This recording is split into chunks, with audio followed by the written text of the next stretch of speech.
Coming up on Jerusalem Dateline, the IDF making strides in Gaza as Hamas appears to be losing control. Jewish students on U.S. college campuses take legal action because of anti-Semitism they experience daily.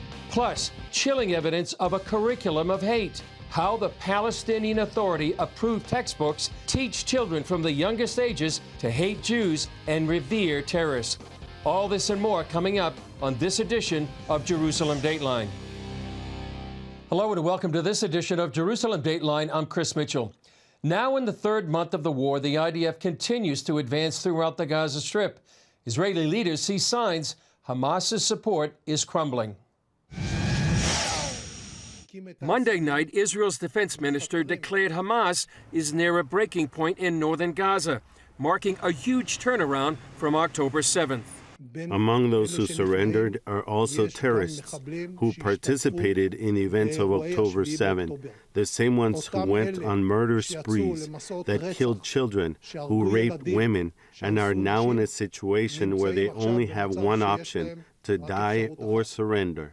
As the humanitarian crisis grows, Israel plans to increase aid to the people of Gaza. But this video shows some aid is being commandeered by armed groups. On Israel's northern border, the IDF is responding to an increase in Hezbollah fire into the country.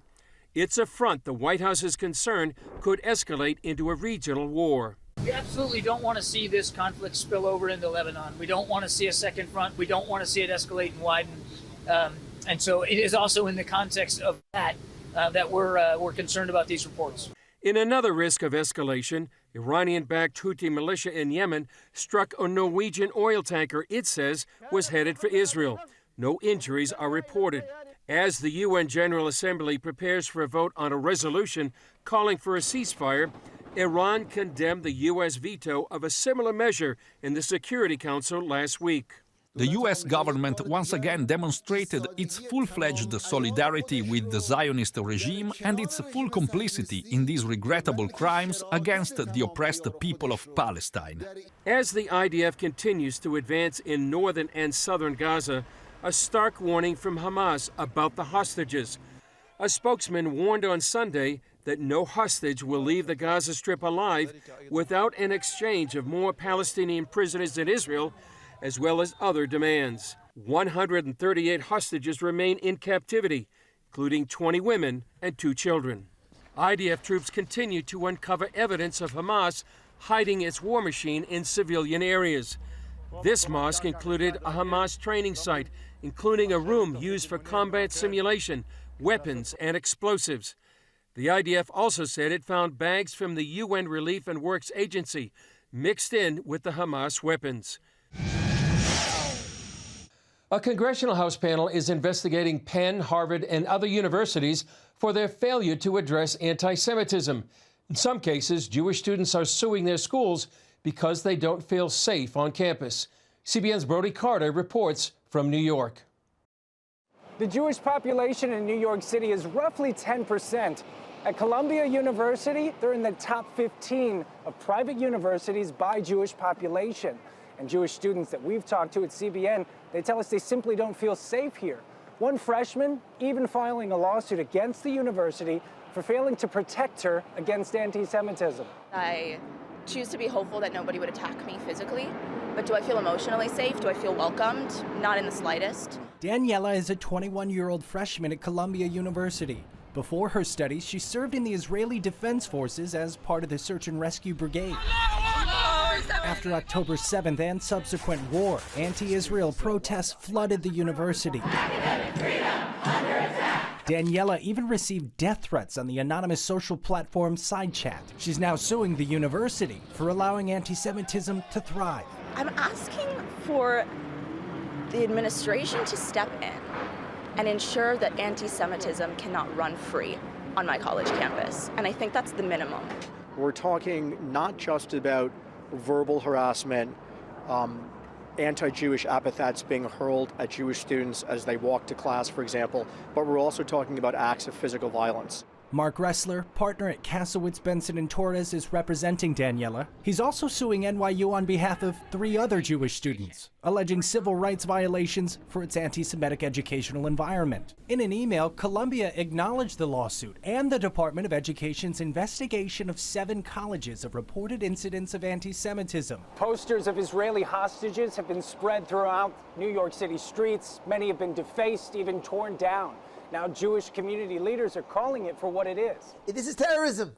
This terrorism. Rabbi Dov Yanakorn leads a Jewish community of more than 1,300 students and young professionals at Chabad House Bowery near NYU. He says the spike of assaults, vandalism, and harassment against Jews have led to a 30% increase of young Jewish students leaning into their faith. Right, this is horrific, but thank God the Jewish people react well under fire, and this has caused such an explosion of Jewish life and Jewish community and Jewish optimism and Jewish faith and Jewish practice. Educational consultant Jennifer Brozo says the failure of certain universities to stand against anti-Semitism is having a negative impact on early school choice. Unfortunately, it's a little bit too late, and a lot of students have just, these schools are off their list, and they're going to other schools. Whether these investigations and lawsuits tarnish the Ivy League reputation is yet to be seen. Now Jewish leaders encourage allies and partners with the Jewish community to stand against anti-Semitism as the fight makes its way to our nation's capital. Reporting in New York City, Brody Carter, CBN News. Coming up, how officially sanctioned classroom education has created a generation of terrorists.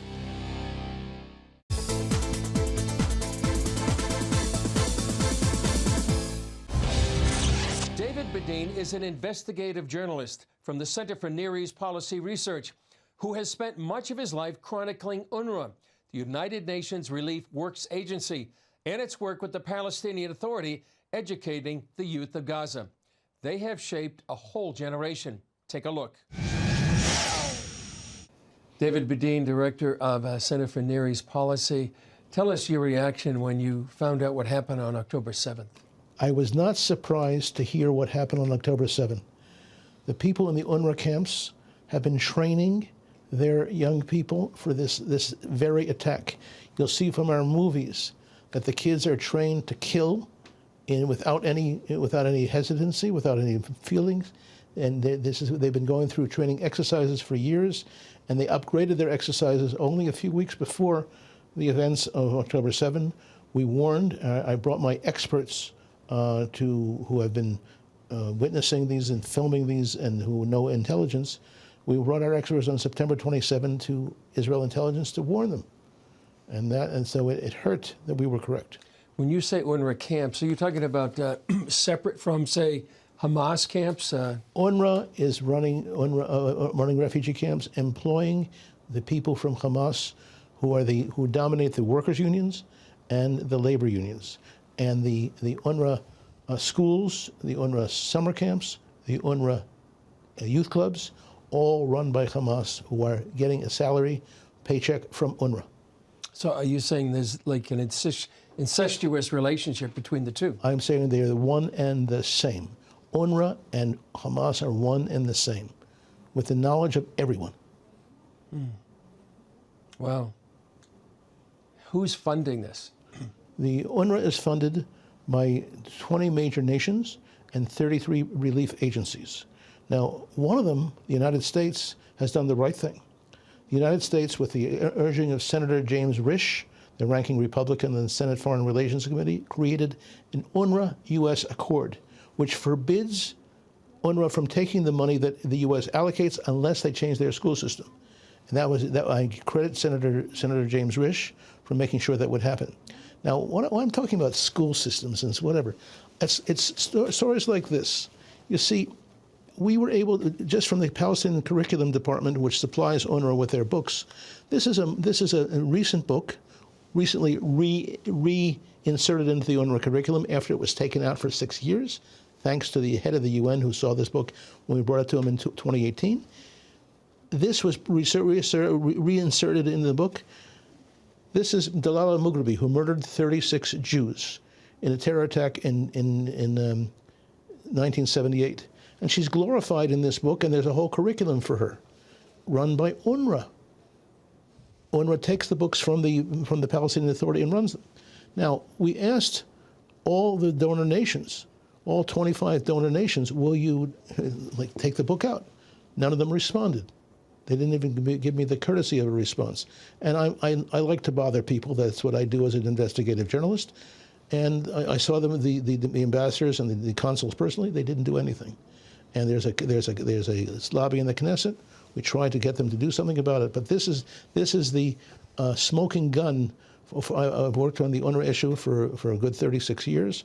And when the curriculum became the Palestinian Authority curriculum became the UNRWA curriculum in 2000, we have gotten more than 1,000 books to go through. If we, as honest people, had we found one sign of peace, we would have reported it. There is no sign of peace. But this is not only a sign of peace. This is teaching children to be like Dalal al-Mughrabi and murder Jews. It's not that they hate Jews, they're trained to kill Jews. There's a very big distinction here. And that's why if anyone says they're Nazis, the Nazis try to cover up what they do. They do not cover up anything. Just that the media has been irresponsible, the donor nations have been irresponsible and not responded to it. They say, well, if it's out of the media, we don't have to worry about it. Now we have many people who have been murdered and many people killed in combat because of this negligence. And there will be investigations, there will be commissions of inquiry amongst the donor nations and in Israel itself. So it begins with the Palestinian Authority curriculum. That's right. That is adopted by UNRWA. Precisely.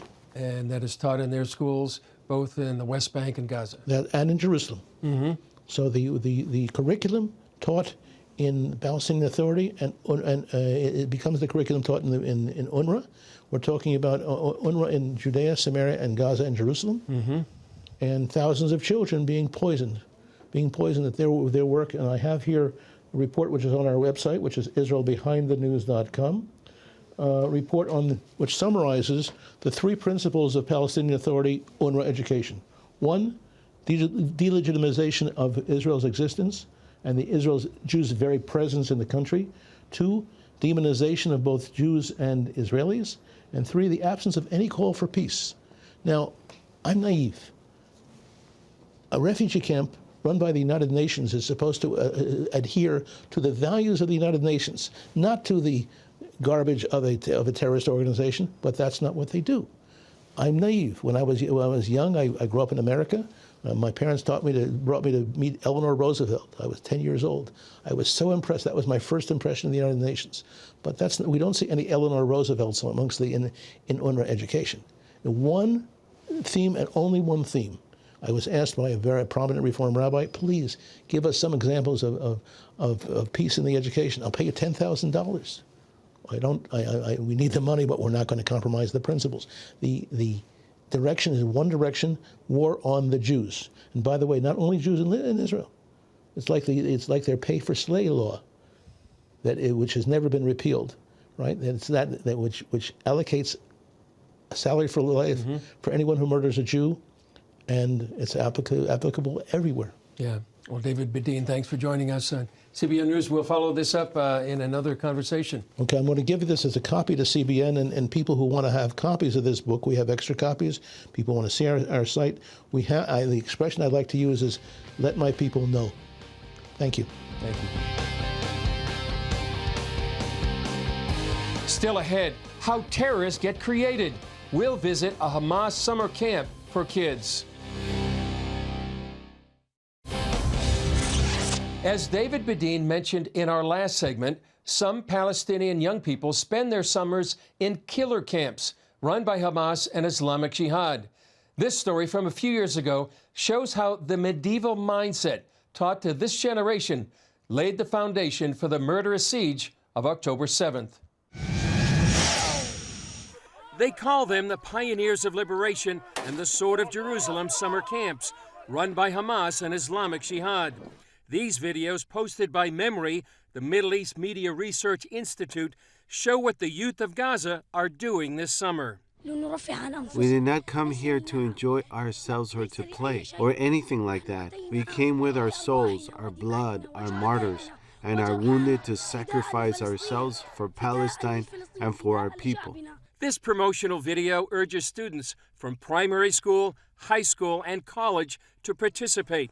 In the camp, target practice involves AK-47s, anti-tank weapons, and video simulations. So that in the next phase, Allah willing, these boys will be able to confront the plundering enemy and disfigure its face in the next war. In May, Hamas and Islamic Jihad called the 11-day war with Israel the Sword of Jerusalem. Their goal, preparing the next generation for the next war. We say to the enemy, these children picked up these weapons, and we train them how to use them, as well as how to take security measures, so that they will follow in the footsteps of their fathers and take up arms, Allah willing. I chose to spend my vacation in the Pioneers of Liberation summer camp in order to continue the path of my father, the martyred commander Walid Shamala Abu Bilal, and in order to strengthen our determination and to liberate Jerusalem, Allah willing. These young men and boys learn anti-Semitism at an early age. We asked Hitler why he left some of you alive. He did so in order to show us how wicked you are. We will come to you from under the ground and hammer fear into your hearts, and above the ground we will tear your bodies apart with our rockets. Scram into the shelters, you mice, you sons of a Jewish woman. Memory has been monitoring these summer camps for 10 years. The videos and images from those camps illustrate and reflect the way Hamas is operating and deepening its control. In 10, 15 years from now, the kids will be adults or parents and maybe even an officials in Gaza and decision makers. So the extremism in Gaza will be even worse. Hamas took over the Gaza Strip 13 years ago in a bloody battle with the Palestinian Authority. So since birth, this generation has been raised only on the values of these terrorist movements. This is, of course, only deepening the crisis there, thwarting any chance for dignified, peaceful life for the kids and for all the residents of Gaza. She feels the international community needs to speak up about these camps. While these kids are in camp, Hamas leader Ismail Haniyeh is visiting nations like Mauritania, pledging to continue the war against Israel. Let me tell you, my brothers and sisters, the sword of Jerusalem will not be sheathed until the blessed Al-Aqsa Mosque is liberated. Given these summer camps, it appears clear the goal is that the battle for Jerusalem will continue into the next generation. Up next, a traveling exhibit from Jerusalem, building bridges and inspiring hearts half a world away. Thank you for watching Jerusalem Dayline. We're committed to providing you with unbiased reporting from the Holy Land. Through weekly broadcasts, podcasts, and online media, our vision is to reach millions around the globe with the true story of what's happening in Israel and the Middle East, all from a biblical and prophetic perspective. This is a big vision and is only made possible by the generous support of people like you. Call us toll-free at 1-800-700-7000 or go to cbn.com/Jerusalem Dateline and make a donation that will help spread the light of truth about Israel throughout the world. As the Israel-Hamas war continues, a unique endeavor is underway to encourage U.S. support for the Jewish state. It includes bringing the history of Israel to American communities. Charlene Aaron shows us how it's being done. The traveling exhibition of the National Library of Israel features 18 highlights from the library's collections. The goal is to inspire personal reflection on Israel and its history as it fights for its security and preservation. The library is really thinking of itself as playing the role of reviving the spirit and the soul of the country. Despite the October 7th attack and ongoing fighting, the newly renovated National Library of Israel officially opened October 29th in Jerusalem. While operating on a limited basis in the Holy Land, a world away in Virginia Beach, its treasures showcase the country's humanity in the face of inhumanity. National Library of Israel USA CEO Adina Canfield gave CBN News a tour of the gallery at the Reba and Sam Sandler family campus. Here she points out a note from Hungarian Jewish poet Hannah Senes, who was executed for helping Jews escape the Holocaust. She says, "My dear beloved mother, I have no words You alone will understand why there is no need for words. With endless love, your daughter. Local leader and library board member Art Sandler hosted the community event and explained why the display came to Virginia Beach. When I started learning about the library, I just couldn't believe what was there. I live here, so I wanted my friends and family and my community to see it. Sandler hopes the exhibit can raise awareness and support for Israel in the face of growing anti-Semitism. Apart from standing with Israel, there's this issue of Jew hatred that's just really come to the surface, and it's terrible. And so we have to do everything we can to combat that on the home front. That includes a focus on what's happening on college campuses, according to David Makovsky of the Washington Institute and president of the library's U.S. affiliate. A lot of these people are chanting things from the river to the sea. You're talking about eliminating one whole people. So I think the library is going to be there to, not to get political, but to bring people together around ideas of knowledge. Makovsky also pointed out how the library's old building in Israel is being used as a classroom during the war. They're not in their schools, and they've been been displaced, and the library's trying to fill that gap and have special programming for the kids so that they don't miss the regular experience of being a kid and going to school. Many visitors came away inspired after taking in the history. The terrifying ordeal, it's a page taken from the Holocaust, what they did to us. And it is refreshing in a way to be reminded of how much we have given to the world. It's so important to have this library open now and to show the world that we're still existing, that we still have hope. Charlene Aaron, CBN News. Well, that's all for this edition of Jerusalem Dateline. Thanks for joining us. Remember, you can follow us on social media and access CBN content through our CBN News and other CBN apps. And don't forget to pray for the peace of Jerusalem, protection for IDF soldiers and all civilians currently in harm's way, and for the release of all the hostages still in captivity in Gaza. I'm Chris Mitchell. Happy Hanukkah, and we'll see you next time on Jerusalem Dateline.